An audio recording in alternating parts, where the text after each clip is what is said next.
America, Iran మధ్య నెలకొన్న ఉద్రిక్తత మరింత తీవ్ర రూపం దాల్చాయి.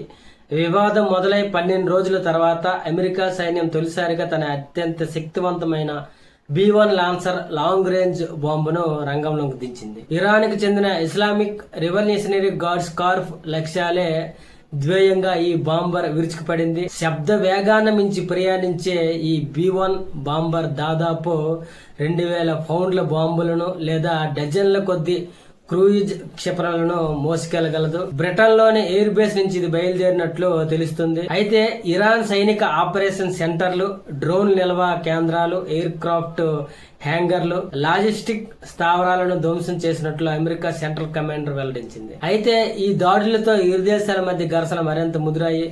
హర్మూజ్ జలసంధిలో ఇరాన్ దాడులు ఆపకపోతే టెహ్రాన్లోని ప్రధాన వంతెనలు, విద్యుత్ కేంద్రాలపై దాడులు చేస్తామని అమెరికా అధ్యక్షుడు ట్రంప్ హెచ్చరించారు. దీనికి ప్రతిగా గల్ఫ్ ప్రాంతాల్లో ఉన్న అమెరికా భాగస్వామ్య దేశాల మౌలిక సదుపాయాలను లక్ష్యంగా చేసుకుంటామని ఇరాన్ ప్రతీకార హెచ్చరికలు కూడా జారీ చేసింది. మొత్తానికి తీవ్ర నష్టాన్ని ఎదుర్కొంటున్న ఇరాన్ త్వరలోనే ఒప్పందానికి వస్తుందని ట్రంప్ ధీమా వ్యక్తం చేశాడు.